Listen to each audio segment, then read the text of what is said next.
respirar um pouquinho assim em silêncio para me acalmar. Eu fico nervoso na frente de vocês.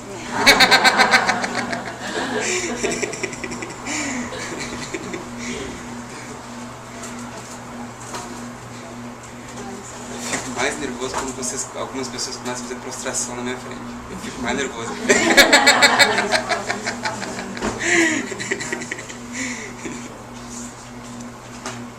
É engraçado isso.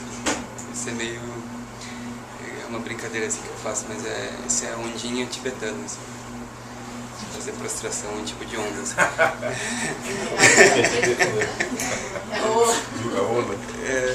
É um ola, assim.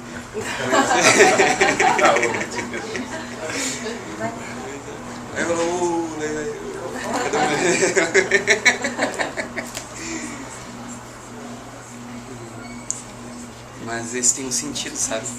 Por exemplo, quando eu entrei, eu fiz prostrações para o altar, né? E quando eu faço prostrações para o altar, na verdade eu não estou me prostrando exatamente para os seres que estão ali. Aqueles seres, eles são só símbolos. Eles são símbolos da minha própria natureza última. Então, quando eu estou me prostrando para o altar, para alguns seres que talvez eles estão apontando para isso, eu estou me prostrando para a minha própria essência divina, para a minha própria natureza última, primordial. Aí, quando eu me prostro ali, né, e eu bato a cabeça no chão, eu deixo o meu ego no chão. E quando o ego ele é reconhecido em sua própria natureza, como a natureza de sonho livre de qualquer existência intrínseca, independente, ele se torna uma expressão do milagre da nossa natureza, que é capaz de criar essas várias experiências de eu sou, os outros são, e criar toda a realidade ao redor da gente. Então, quando a gente faz a prostração, a gente está na verdade dissolvendo o ego em sua própria morada, em sua própria natureza. E aí, quando a gente se levanta, a gente não se levanta mais com o eu. Então, aqueles que já viram alguma coisa assim, talvez em documentário ou alguns lugares, tem pessoas que eles ficam fazendo ola 100.000 vezes. Olá! Olá! Aquilo é uma prática assim de vários meses, assim. E, na verdade, eles estão treinando isso, porque também não é só uma vez, a gente vai pro chão e a gente retorna iluminado. Não é mesmo? Então, a gente faz várias vezes, assim, né, para treinar. E quando a gente está treinando nisso, aos pouquinhos a gente vai se familiarizando com isso. Então, não é só algo de corpo. E vocês, quando fizerem para o altar, ou para algum ser que representa isso, isso, na verdade, vocês não estão se prostrando ao ser humano que está ali. Então, meu mestre, Sua Santidade Gyan Drupa, ele diz assim, tem esse título Lama, né? Lama é a tradução tibetana para o sânscrito Guru. E ele diz assim, se vocês acharem que o Guru é essa pessoa gordinha, magrinha, né? Bonitinha, feinha, né? Com unhas, às vezes sujas, né?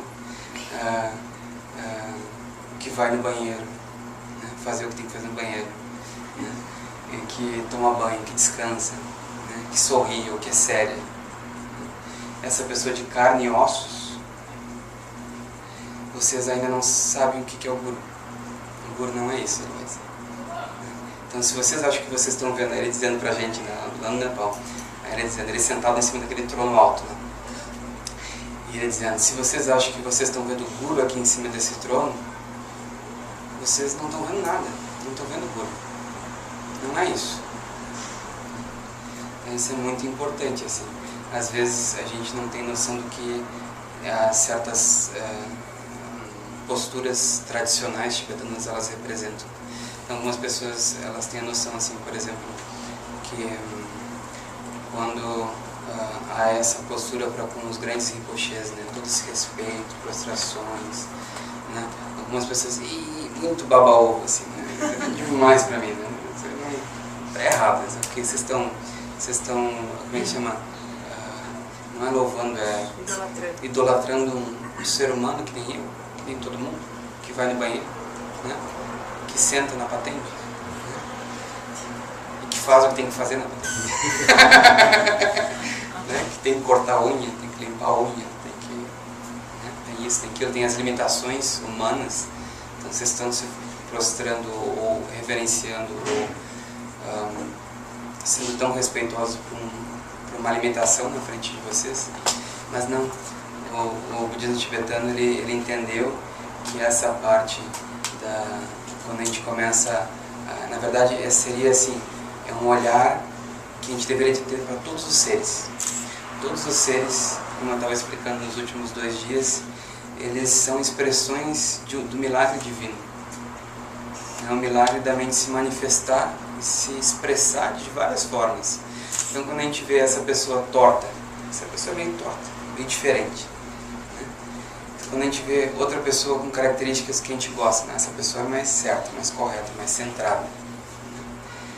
Na verdade, a gente vai ver que diferentes pessoas apreendem aquelas mesmas pessoas, que uma que a gente acha que é meio estranha e outra que a gente acha que é muito maravilhosa, outras pessoas aprendem de forma diferente, eles concebem elas ao contrário da gente. Então não é elas, né? É uma projeção da nossa mente.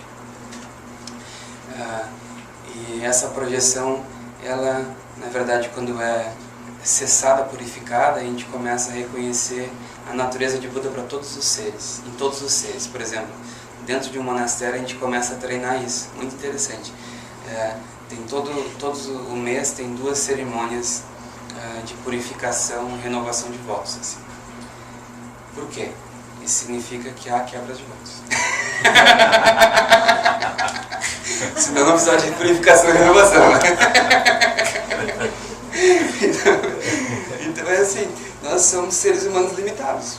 Né? E nós não somos Budas ainda, nós estamos treinando no caminho. Né? Se fôssemos Budas, não precisavam mais treinar. Não precisavam de um mestre, de um professor.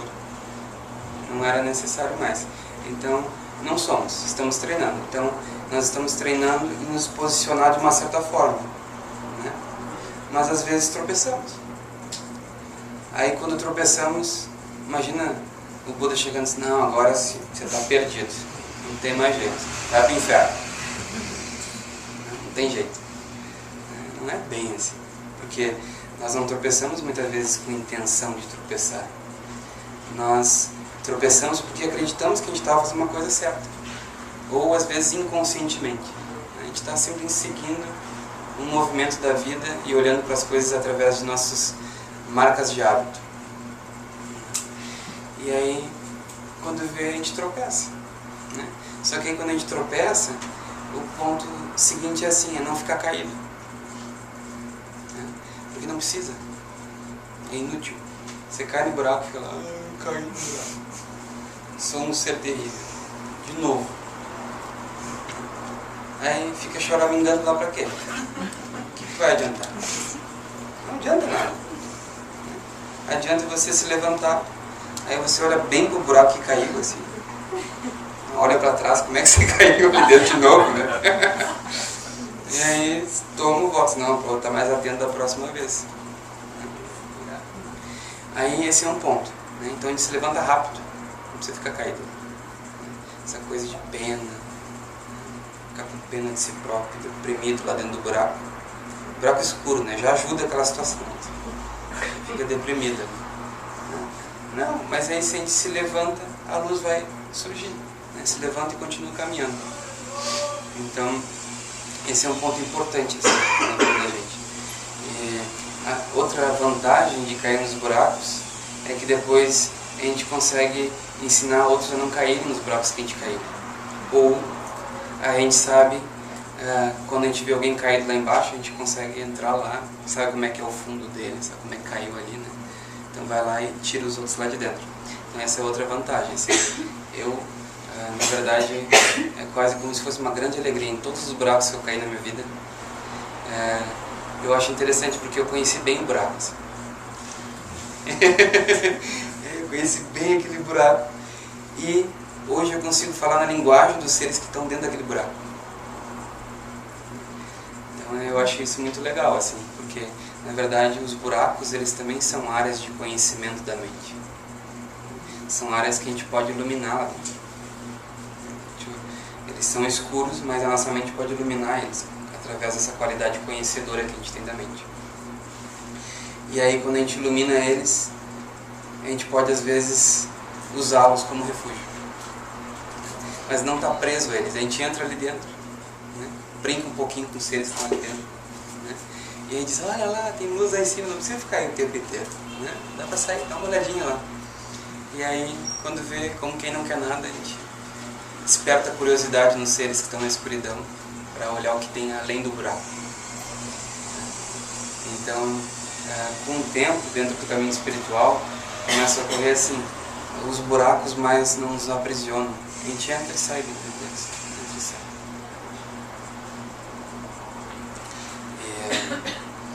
Agora, no início, né, enquanto a gente não conhece eles bem, o que acontece assim, quando a gente não vê eles, não conhece eles, a gente cai com tudo lá para baixo.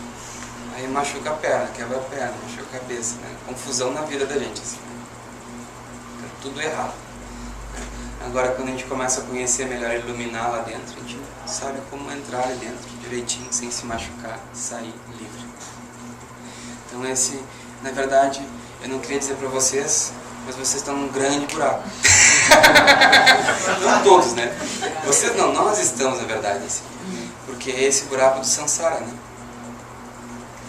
Esse grande buraco. Ou seja, a gente acredita que as coisas são reais. Tem existência lá fora. Tem um peso nisso.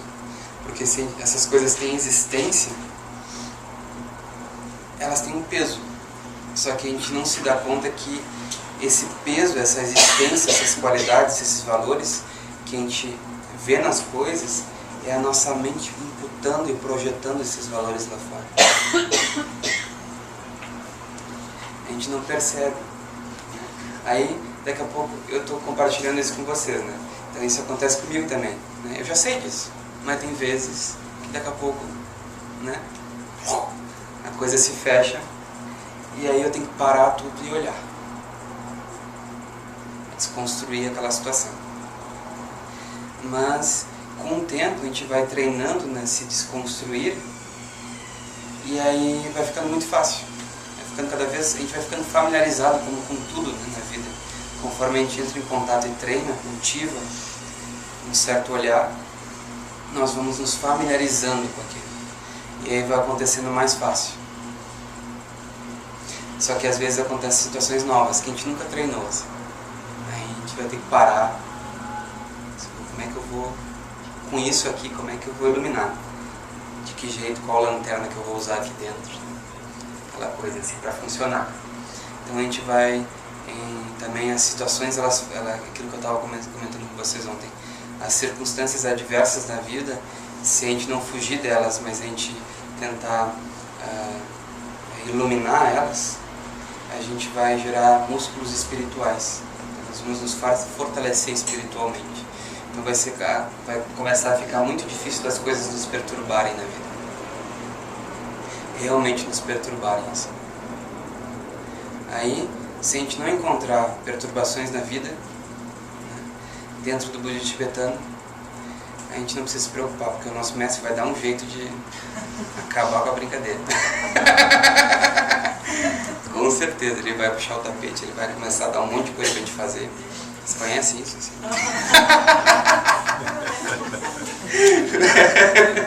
Já ouvi algumas reclamações assim.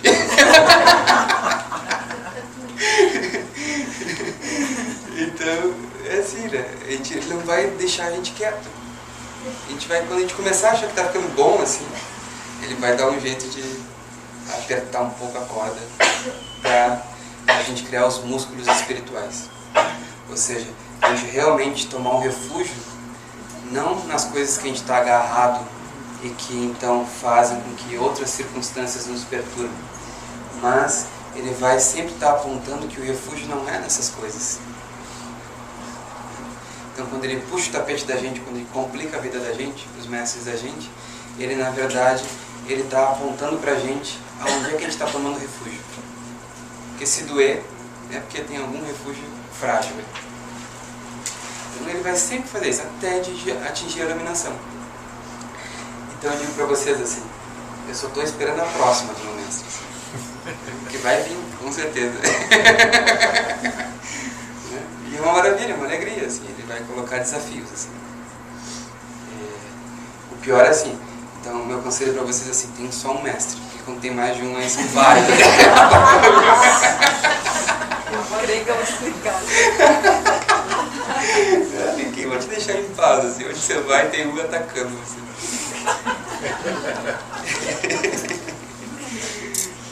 Terrível isso.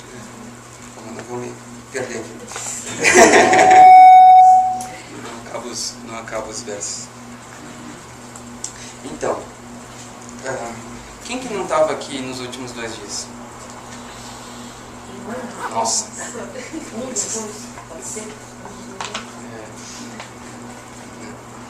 Começa tudo de novo. Não, mas na verdade os 4 versos agora eles vão incluir um pouco da contemplação dos últimos 4. Diferentes formas de treinar a mesma coisa. Que, para aqueles que não estavam nos últimos dias, é enfraquecer o nosso ego. Por exemplo, prostração, né? Então eu me lembro da minha mãe, assim. A minha mãe, quando ela começou a praticar o Dharma, ela não conseguia se prostrar nem para o altar. Nem para o altar.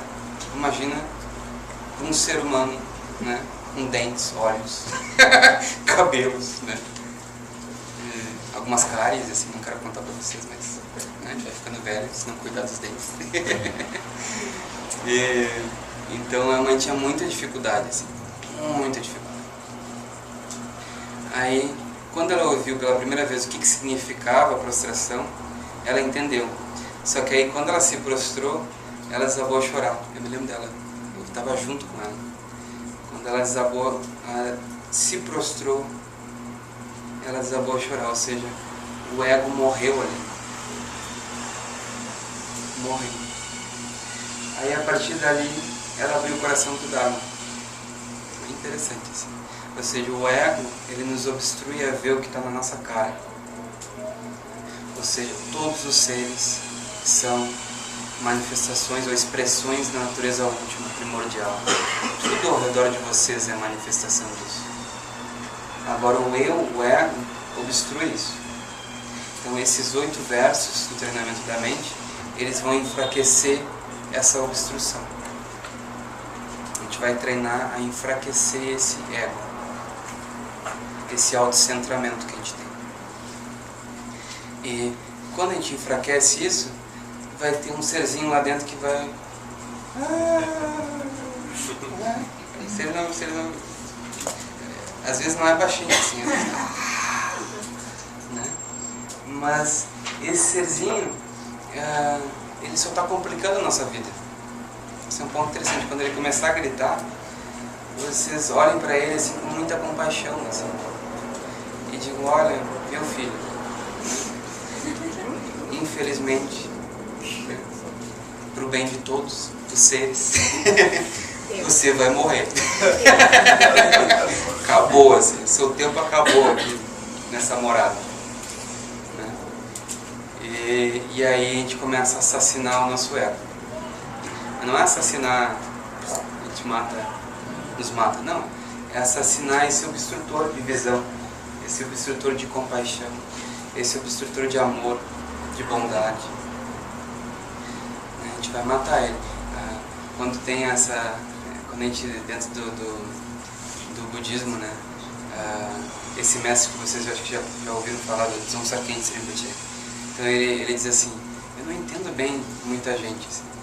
Eles vêm para mim, né, e eles sabem já que o meu papel através do Dharma é matar o ego deles. Então eles me contratam para assassinar eles e depois ficam reclamando e chorando que eu estou matando. Né? Vem reclamar depois. Então o que é isso? Né? Então, na verdade a gente está... Assim, eu brinquei no primeiro dia, né, que tem a parte que eu ia amedrontar vocês. Né? Mas não é nem amedrontar vocês. Se alguma coisa sentir medo aí dentro, é o ego. É ele que não quer morrer. Não quer. Então, quando a gente faz um vínculo com um Rinpoche, com um lama da gente, a gente está, na verdade, contratando ele para matar a gente.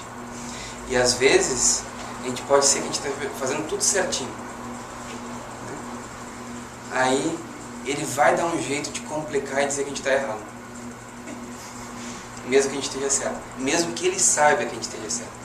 Ou seja, porque a gente está tão certinho, a gente está muito bem ali no meio da nossa zona de conforto, da certeza, né? Então daqui a pouco ele vai começar a cutucar aquilo. Cutucar. Aí a pessoa, é muito engraçado, porque a pessoa começa assim, o que está acontecendo, né? Eu estou fazendo tudo certo e ele está me cutucando aqui, né? E aí a pessoa vai começar a justificar.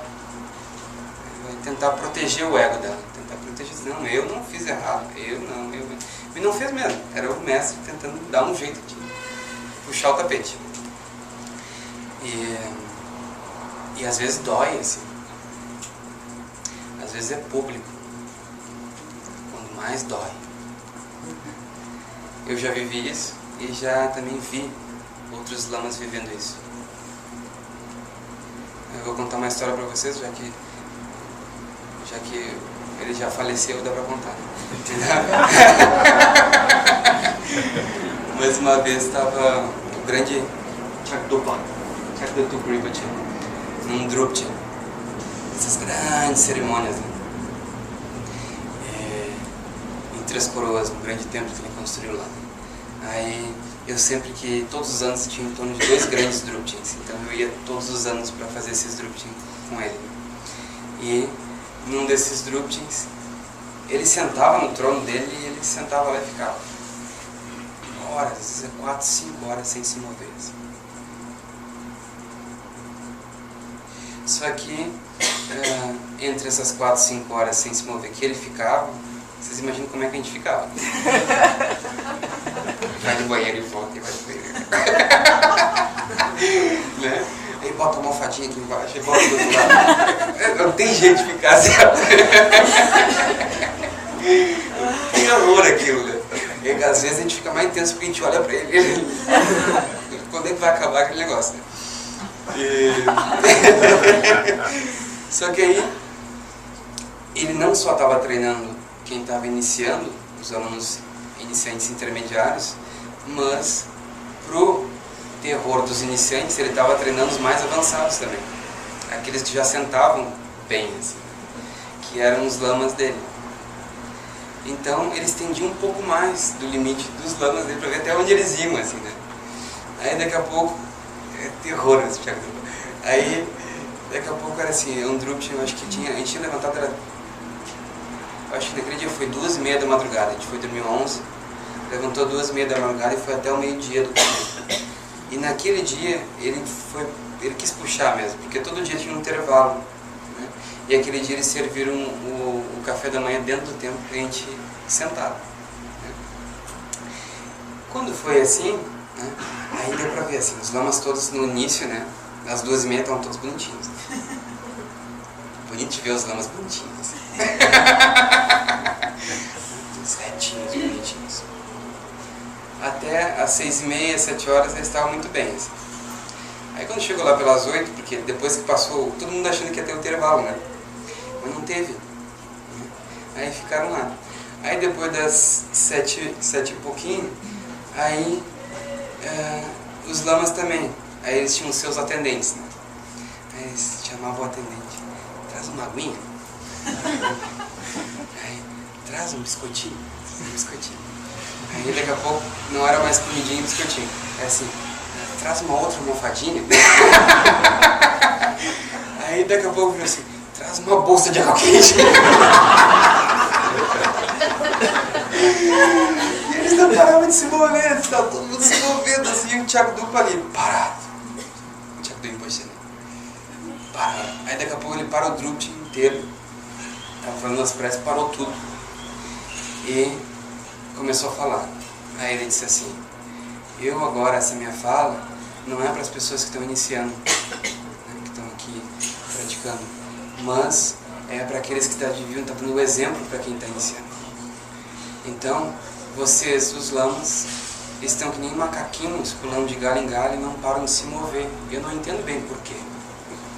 Vocês deveriam estar aí dando exemplo.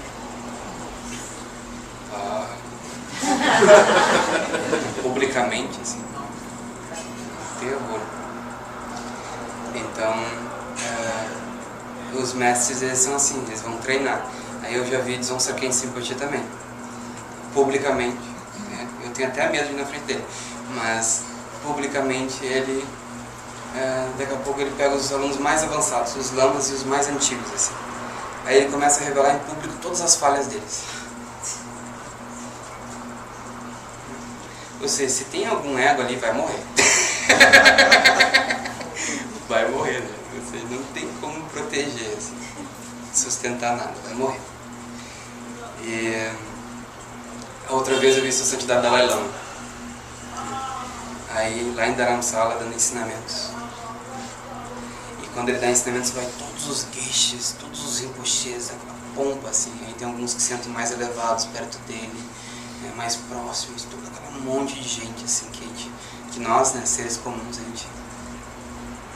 Ou seja, nós nunca vamos ser capazes de ensiná-los, né, Sua Santidade Dalai Lama. Aí ele pega e começa a revelar as falhas dos rinpoches. Não citar nomes, né? Mas ele diz, vocês aqui, eu sei o que vocês fazem. Não adianta ficar aqui direitinho na minha frente. Né? E começou assim, blá, blá, blá, blá. Aí todo mundo. Aí aqueles rinpoches, né? Estavam ali, pertinho do Dalai Lama. Assim. Aí a gente vê eles que se cruzam.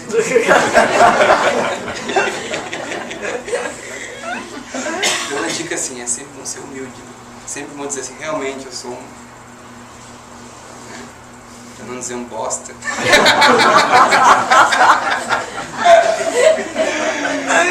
É o melhor, porque se já é, ninguém vai poder dizer nada.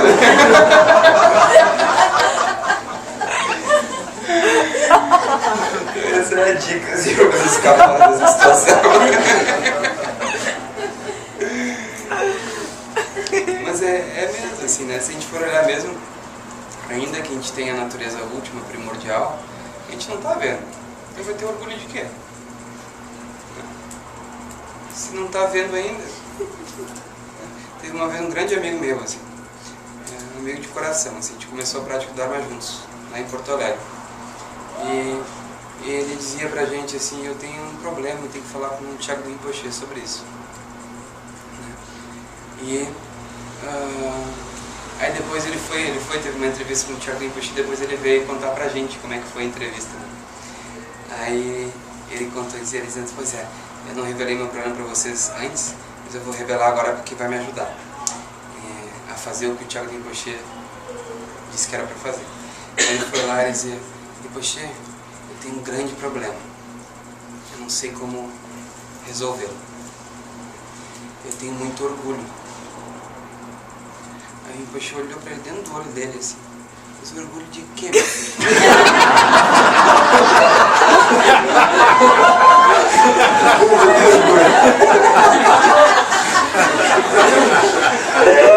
Não teve como, velho. É interessante isso assim. A gente olha, o que a gente tem orgulho? Se tem um orgulho, já não era pra ter orgulho de ter orgulho, né? Porque se tem orgulho, é sinal que tem ego. Então vai ter orgulho de quê?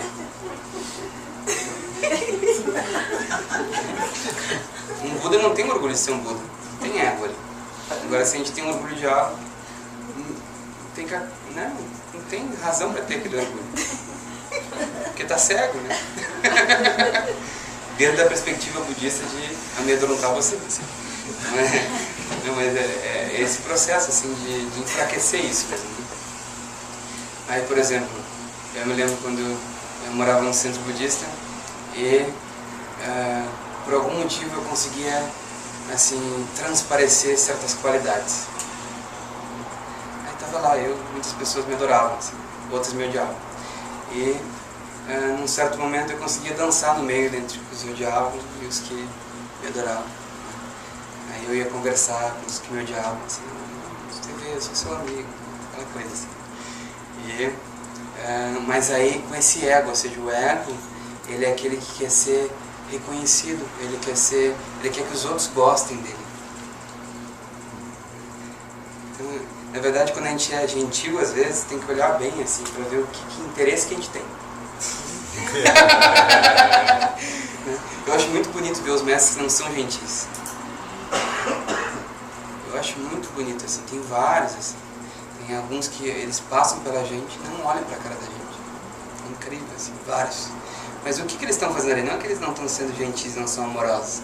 Eles estão, na verdade, sem falar nada, eles estão cutucando nosso ego. Sem falar nada. E eu me lembro, assim, de engolir seco várias vezes, assim. Meus mestres passarem por mim e não olharem para mim. Ou às vezes eu vim querer dar uma palavra com eles e eles olharem assim. Né? Mas é um método, né? Não é que eles não são amorosos, não têm compaixão. Aquilo é a expressão do amor deles. Eles querem te ver livres do ego. É um outro método. E aí, dentro dessa característica, né, que eu estava experienciando no centro budista, assim, ou seja, de querer que os outros me olhassem de uma certa forma, positiva. Né? Daqui a pouco o meu mestre acabou vindo. Né? Foi convocada uma reunião, muitas pessoas. E nessa reunião, infelizmente, assim, pior de tudo não foram as pessoas, mas entre as pessoas estava minha namorada. Né? A pessoa que eu não queria que acontecesse assim, qualquer outro olhar, né? Negativo. E aí, e publicamente revelei, sabe aquelas falhas que a gente só conta para o nosso mestre? Assim? Aqueles problemas que a gente só compartilha com ele, assim, mas ninguém. Aí ele abre aquilo para os outros. Naquele momento, quando ele começou a falar, eu, assim, doeu, sabe? Coração, assim, uma faca, assim. Uma faca não só entrou, mas ela ficou contorcendo até o final da fala dele. Assim. Aí, no meio desse contorcer, eu, praticante do Dharma, né? Tinha ouvido já muito Dharma e ouvido ele dizer, assim, parênteses, numa outra reunião que tivemos para resolver problemas. Né? Vocês sabem que centro de Dharma não tem problema. Então, a gente inventa reuniões para resolver problemas que, na verdade, são ilusões. Não tem existência inerente, na verdade. Mas aí a gente fez uma reunião para resolver problemas. Aí foi muito engraçado. O Lama chegou e sentou assim, né? Geralmente ele sentava e sorria para todo mundo, assim, compassivo. Naquele dia ele chegou sério. Sentou e perguntou, o que vocês querem comigo? Aí todo mundo já... Aí, quando alguém ia começar a falar, ele já nem fala. Né? Agora eu vou dizer para vocês qual é o verdadeiro problema aqui. O verdadeiro problema é assim, eu já ensinei as 4 novas verdades, eu já ensinei o caminho do Bodhisattva para vocês, eu já ensinei vocês como meditar, o problema é que vocês não estão praticando. Esse é o problema. Porque se vocês estivessem praticando, não importa o que acontecesse aí dentro, não ia ter o mesmo poder de perturbar vocês. Irado assim, né? Não quer saber de choraminguinho. Isso é difícil assim. Mas chega um momento que pra gente avançar, se a gente está trancado em algum lugar, a gente precisa ser chacoalhado assim. Ei, tu já tem um método, tu já tem um instrumento. Agora, aplique. Então esse ponto que os mestres chegam. E eu estou falando isso porque esse ensinamento que eu estou dando para vocês, ele é um pouco assim. Na verdade eu estou passando para vocês assim de uma forma bem tranquila, assim. Mas ele tem uma forma bem assim, nua e crua de se passar. Que é muito amor e bondade, sabe? Porque na verdade, como a gente vê, todo o sofrimento, toda a insatisfação, todo o medo, todo o mal-estar, toda a tristeza, depressão, estresse da gente, tudo isso vem do ego. Tudo isso vem do ego. É tudo Porque a gente não quer, na verdade. A gente não quer estar triste, a gente não quer estar deprimido, a gente não quer estar insatisfeito, a gente não quer estar desconfortável, sentindo mal-estar, né? A gente não quer isso, mas a gente não sabe ainda bem qual é a causa dessas insatisfações da nossa vida. Aí, é assim, a causa é o ego. Então, se vocês querem viver uma vida de alegria, de felicidade, de bem-estar, né? Vocês, à medida que vocês vão enfraquecendo o ego de vocês, vocês vão vendo que a vida de vocês vai transformar. Então não é... Aí a gente pensa assim, pô, mas se eu matar o meu ego, quem fica? Aí eu deixo para vocês descobrirem. Porque a gente não morre se o ego morre, é incrível. Não morre, continua vivo. E eu acho que muitos de vocês talvez já viveram em algum momento morte de egos, mortes de identidades. Na vida a gente vive, por exemplo, né? Eu me lembro, aos meus 11 anos de idade, numa reunião dançante, eu achava que tinha uma coleguinha que ela estava interessada em mim. Aí eu criei todo um sonho ao redor daquilo, esperando o fim do ano da escola, onde ia ter aquela reunião dançante, aonde eu ia pedir ela em namoro. Então durante o ano inteiro eu criei aquele sonho, eu me lembro dela sorrindo pra mim, desgraçada, né? Eu dentro da sala de aula trocando sorrisos, assim, né? Alimentando o sonho. E aí no fim do ano eu achei que ela ia dizer assim, com certeza, depois de todo aquele sorriso o ano inteiro, né? Aí, assim, o pior não é que ela disse não. O pior é que ela foi com outro. Terrível. Aí, de novo, né? A mesma sensação que eu tive, um pouco menos, assim, mas a mesma sensação que eu tive com o meu mestre me esfaqueando, assim. Eu me lembro daquela que doeu o coração da gente, né? A gente morre, aquela identidade começa a morrer, assim. Aquele ser que ia ser o namorado da menina, assim. Aquele ser começa a morrer, assim. Só que aí quando ele morre, ou seja, ela foi namorar com outro, né? Quando ele morre, a gente morre junto. Não. Tem quem queira, né?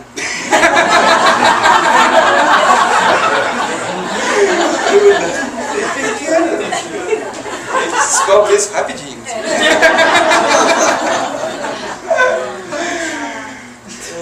Eu acho que você sai muito fora do tópico. Mas é assim. Então, eu me lembro que naquele momento que o meu mestre me cutucou, eu me lembrei dos ensinamentos e eu vi o ego morrendo. Daí eu deixei ele morrer. Não morra. E aí eu nasci de novo. Aí eu nasci de novo.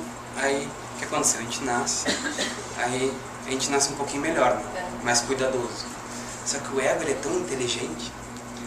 O ego da gente ele é tão inteligente que ele vai criar uma situação ainda mais protetora para que aquilo anteriormente não acontecesse. Daqui a pouco a gente está de novo orgulhoso, egóico, as mesmas coisas. Aí o mestre puxa de novo o tapete. Então assim a gente vai evoluindo até a gente atingir a iluminação. Então, por exemplo, mesmo os bodhisattvas de vários níveis elevados de meditação, enquanto eles não atingirem a iluminação completa, eles seguem um mestre. E às vezes esse mestre não é um mestre humano. Às vezes esse mestre, ele é a própria vida. Então às vezes é assim, a gente tem essa simbologia, né? A gente toma um Maharaja como nosso mestre. Maharaja é aquele ser, um cara feio. Então ele na verdade, ele representa o movimento da vida. Ou seja, todo o nosso problema vem do ego, né? E esse ego a gente se agarra a ele como algo que a gente não quer que mude, a gente quer que sustentar nossas identidades, a gente quer que permaneça aqui. E aí as coisas que ele concebe lá fora também ele busca apoios para sustentar essas identidades que ele tem, né? Então, por exemplo, vocês vão ver isso, é assim, o que é um enfermeiro? Não sei se isso é um bom exemplo. Enfermeiro, às vezes eles acontecem de eles procurarem outras coisas para fazer. Mas vocês imaginam, o que é um médico sem trabalho. Não é médico. Então, o apoio daquela identidade de médico, ele está num ambiente onde tem pacientes, onde ele está atendendo. Senão, aí a pessoa vai dizer, o que você é? Eu sou médico. Onde é que você trabalha? Pois é, eu faço comida em casa. Não é médico, né? Ele se formou em médico, mas não é um médico, não atua, né? Então, um médico ele vai buscar um apoio para sustentar aquela identidade. E assim a gente tem várias identidades na vida que a gente vai ver que a gente está buscando vários apoios para sustentar elas, proteger elas. E o ponto não é não usufruir dessas identidades. O ponto é se agarrar a elas como reais, verdadeiras, permanentes. Tem uma grande história, por exemplo, o meu mestre, Sociedade de Gyan-Drupa, ele é considerado a reencarnação de um grande Mahasiddha indiano chamado Naropa. Não sei se vocês já ouviram falar. Tem uma história grande dele, assim, eu vou contar só um pedacinho. Então, um pedacinho era assim, ele já estava há muito tempo treinando com o mestre dele, que era Tilopa, Mahasiddha Tilopa. E aí, conforme ele foi evoluindo no treinamento dele, o Naropa ele era um monge, bonitinho assim, um pouquinho engomadinho assim, limpinho. Ele era um grande pandita de uma universidade de Nalanda, universidade budista. Ele era o abade de lá. Sabe que a universidade de Nalanda tinha 4 portões, ou seja, 4 setores da universidade. Como é que nas universidades aqui no Brasil, como é que é? Campus. Tinha 4 campos. E ele era o diretor? Reitor de um dos campos. Então, é assim, universidade com 10 mil alunos e 3 mil professores. Entre os 3 mil professores, ele era um dos 4, que era o reitor de um dos campos. E vocês sabem que reitor, para ser reitor, tem que ser o melhor entre todos, né? Não sei se sempre é assim, mas deveria ser assim.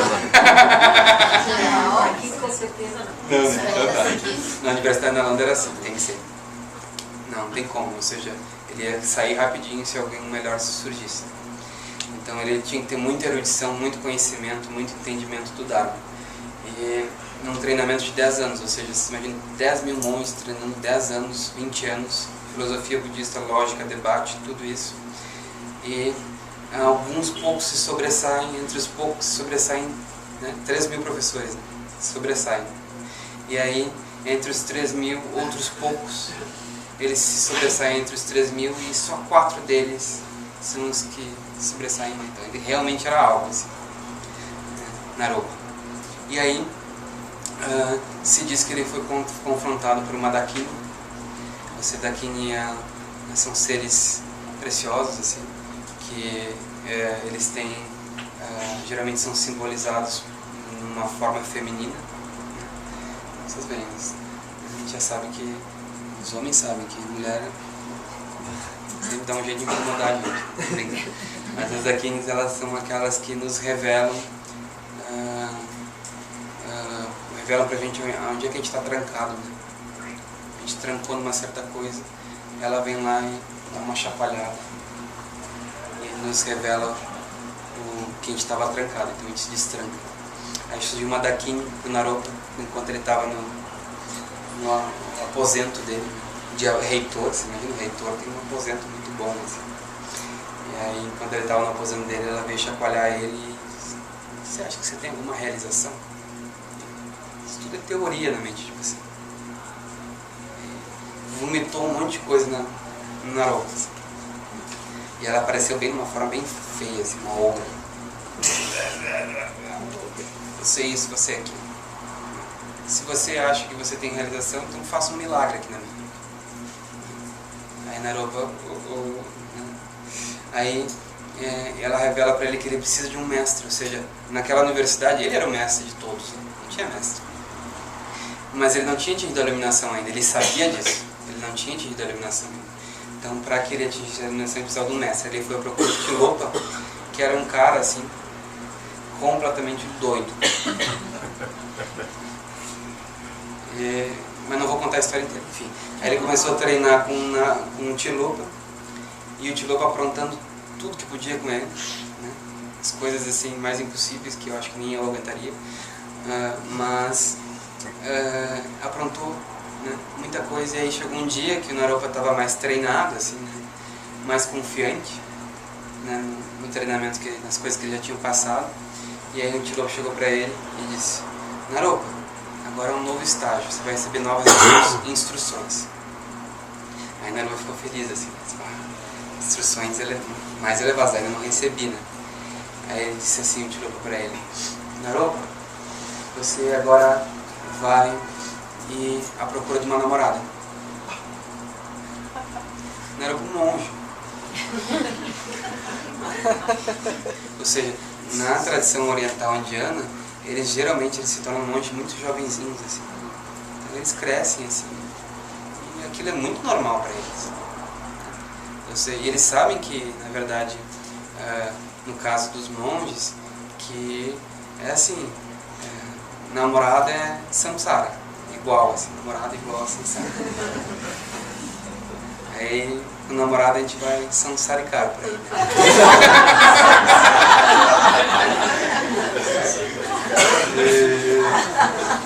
E aí o que aconteceu? O Naropa olhou pro Tilopa: o que você quer dizer com isso? Naropa, não me questione. Vai arrumar uma namorada. Aí Naropa foi à procura da tal da namorada, já que o Tilopa disse, né? Então, azar, né? Aí é uma instrução, vou ter que seguir. Aí arrumou a tal da namorada. Só que a namorada que ele encontrou, assim, não sei se pra fortuna ou infortúnio do Naropa, infortúnio do Naropa, é uma menina muito linda. Acho que tinha 15, 16 anos, assim, muito linda. E aí Naropa não sabia bem como fazer as coisas, né? Aí eles foram aprendendo, assim. Só que aí, daqui a pouco, Naropa começa a gostar daquela história. Começa a ficar bom, assim. E aí, Tilopa dando instruções para ele, assim: agora você faça assim, agora você faça assim. Agora você vai aprender a... Essas coisas a gente não fala aqui. Não, mas tem uma prática dentro do Tantra, eu acho que vocês já ouviram falar disso, que é não ejacular, né? Então, você não ejacula e aquela energia concentrada, ela se espalha pelo corpo e se transforma em grande bem-aventurança. Ela abre todos os canais e se transforma em grande bem-aventurança. Êxtase. Sabe quando vocês ficam assim... Só que é por quanto tempo vocês quiserem. Aí vocês ficam ali.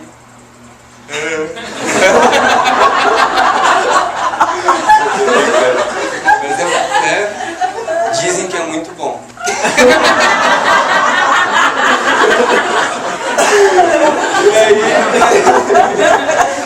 Aí o que aconteceu? O Naropa começou a gostar dessa história, né? Então ele se apegou a isso. No momento que ele se apegou a isso, Tilopa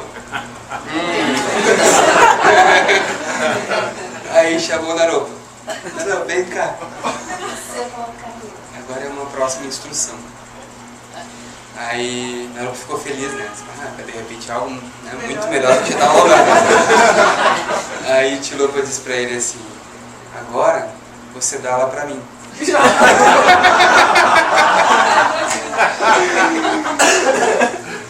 E aí diz que a menina, né, estava próxima assim e ouviu a instrução.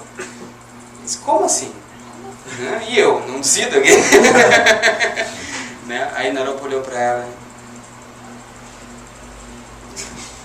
tem como, né? É a instrução do mestre. E aí ele deixou de novo ela. Aí a menina, sabe como é que é meninas e meninos assim, quando eles terminam o namoro, tem um que sempre acha que há uma chance. Esse tempo eu recebi um telefonema de uma amiga: você acha que ainda tem chance? Me perguntando: você, na sua intuição, estava buscando a intuição de um praticante. A sua intuição, o que você acha? Aí eu disse para ela, olha, na minha intuição de praticante, eu acho que está tudo acabado. Agora, na minha intuição de homem, eu conheço o homem, né? Então, se você fez isso, você fez aquilo, você fez. Mas fez, então ele volta. Fica tranquilo.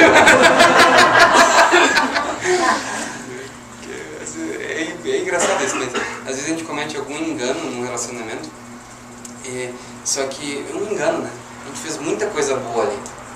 Então, aquele engano é assim, aí eu disse pra ela assim, não liga pra ele. Vocês já ouviram isso? Conselho de amigos? Não liga, deixa a poeira baixar. Aí quando a poeira baixar e você não ligar, o que vai acontecer? Ele vai começar a vir na mente dele todas as coisas boas que você fez. E aquela coisa, engano, aquele tropeço foi muito pequenininho. Tem uns tropeços que são grandes, né? Mas os pequenos, assim... os pequenos, eles começam a ficar muito pequenininhos em meio àquele monte de coisas boas que você fez. E aí o que acontece assim? Eu disse pra ela, eu conheço o homem. Né? Ele vai sentir saudade. Né? Todo homem gosta de um carinho. Né? Todo homem tem aquela coisa, aquele dengue. Né?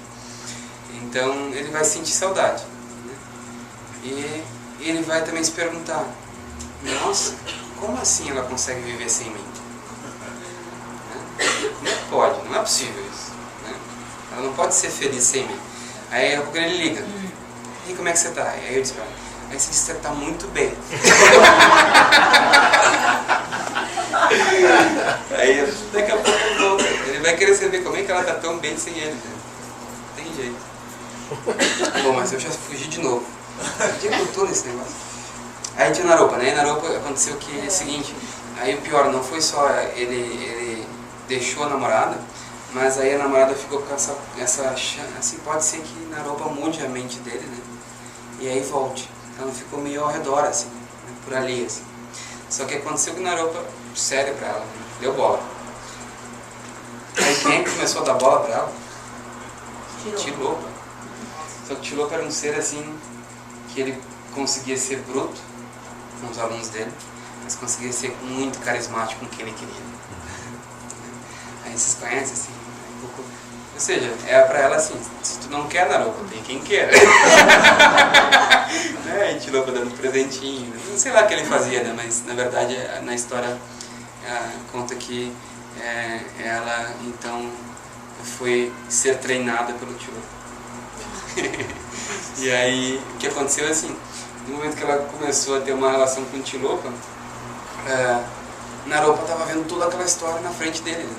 Então vocês imaginem, assim, eu me lembro assim, de uma namorada que eu tive,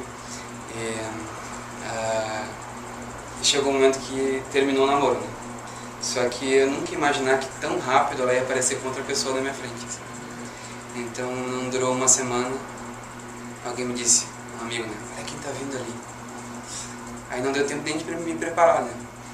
Aí quando eu olhei, interessante, não sabe como se relacionar com aquela nova situação. Né? Vai estar com outro do lado dela, assim, muito rápido. Então eu fico, mas eu entendo Naropa, assim. Né? Só que assim, eu vi ela, disse oi, tudo bom, e tem um jeito de, né, não ficar no meio deles ali, para não ficar vendo aquela situação. Né? E Naropa não, ele teve que ficar vendo aquilo. Dia após dia ele via a amada dele com o mestre dele. Então é muito difícil pro ego isso. Então ele estava sendo treinado nisso. Eu não tenho ideia por que eu estava falando disso. O seu mestre. Ah, tá. Então a Sociedade de Gandrupa é a reencarnação de Naropa. E depois Naropa ficou um doidão também, que nem o mestre dele. E aí ele treina um outro doidão chamado Marpa, um tibetano. E aí tem essa linhagem de doidões, assim. Então é assim. Mas, voltamos ao texto que nem comecei ainda. Então aí o quinto verso é assim. Isso tudo é treinamento da mente, vocês veem como é isso que eu queria falar. Então é muito vasto a forma que nós podemos treinar a nossa mente e enfraquecer o nosso ego. Tem vários métodos para isso. E esse é um deles. Então, diz assim, o quinto verso. Dala Jeng Chadogi. Quando outros, por inveja, Shekur Lasso Miripe, injustamente me criticarem, denegrirem e assim por diante, Gyonka Rangi Lembadam, possa eu aceitar a derrota, Gyalka Genla o Warshu, e a eles oferecer a vitória. Quando outros, por inveja, injustamente me criticarem, denegrirem e assim por diante, possa eu aceitar a derrota e a eles oferecer a vitória. Então, como é que é isso? Isso é muito difícil, não é verdade? Então, vocês já tiveram essa experiência de alguém vir para vocês e denegrirem a pessoa de vocês, criticarem vocês, apontarem falhas de vocês? E muitas vezes não é para nos ajudar. A gente vê que a pessoa está por inveja, tomada de uma emoção perturbadora. E aí, não só a gente já teve essa experiência de pessoas chegarem assim pra gente, mas talvez um dia a gente já fez algo parecido. Por inveja, né, tomado por inveja, a gente vai e começa a olhar para o outro com esse olhar, assim. Olhar negativo. Aí se a gente não fala diretamente para o outro, a gente vai falar para outros. Vocês conhecem essa história? O Siddhartha Gyalendrupa, ele faz... Desde que eu conheço ele há mais de 5 anos, ele constantemente está pedindo para as pessoas pararem com isso, de falarem mal dos outros. Então, mesmo as pessoas em comum, né? Mas às vezes dentro da própria Sangha budista, a gente começa, dentro do grupo da gente, a gente começa a encontrar falha nos outros. E aí a gente começa a espalhar essas coisas. Aí às vezes é assim, a gente, para um praticante, é assim, qual é a nossa motivação para isso? Então isso é... Aí eu vejo meu mestre pedindo de novo, não façam isso. Porque na verdade a Sangha, quando ela começa a ser vista como falha, ela deixa de ser um suporte, ela deixa de ser um refúgio. Então, quando a gente toma refúgio, eu tomo refúgio no Buda, no Dharma e na Sangha. A Sangha é a comunidade de praticantes que nos dão suporte à nossa prática. Mas vocês imaginem, se aqueles seres se juntam para praticar juntos numa direção positiva, daqui a pouco a gente começa a olhar para eles com outros olhares, aquilo perde o poder que tinha antes. Então o melhor é a gente tentar encontrar, descobrir. Às vezes a gente pode ser difícil, né? Esse ser realmente é muito difícil. Mas todos nós temos a natureza búdica, todos nós temos amor dentro do coração da gente. E a gente tenta descobrir isso no outro. A gente vai lá, tenta achar aquilo, mesmo que aquilo está difícil de achar, a gente tenta descobrir. Quando a gente acha alguma qualidade no outro, a gente potencializa aquilo. Aí o que acontece? A Sangha se fortalece. A Sangha se torna um suporte muito propício, de muita poder de ajudar uns aos outros. Aí quando outros que vão iniciar no caminho, eles vão e encontram aquela Sangha, eles veem aquela Sangha poderosa. Eles veem os membros daquela Sangha, daquela comunidade, um olhando para os outros de forma positiva. Um potencializando as qualidades dos outros. Aí quem chega vai entrar nessa energia e vai ser potencializado nisso. Aí quando a gente começa a cultivar e familiarizar o nosso olho a descobrir, não descobrir as falhas, a descobrir as qualidades dos outros, daqui a pouco começa aquilo a ficar impregnado no nosso fluxo mental. Aí daqui a pouco é assim, é natural, a gente olha para todo mundo, a gente começa a ver um monte de qualidades. E é um pouco isso que é o trabalho do que a gente chama de Kalyana Mitra em sânscrito, Gyuesheni em tibetano, que são os amigos virtuosos. Os amigos virtuosos, eles começam a gerar esse olhar, aí eles conseguem despertar no outro, potencializar no outro as qualidades dele. E aí conforme a gente potencializa nos outros as qualidades deles, as falhas começam a se enfraquecer. E aí uma comunidade inteira se fortalece. Então, é muito importante isso, assim. Isso faz parte do treinamento da mente da gente também. Aí, um outro ponto é assim, enquanto nós não nos tornarmos Budas completos, nós vamos ter ainda algumas coisas a serem trabalhadas, né? Mas o ponto não é nós solidificarmos as pessoas, cristalizarmos elas aquelas pequenas falhas que elas têm. O ponto é nós ajudarmos elas a se liberar daquilo. Então isso é importante, bem importante. Assim.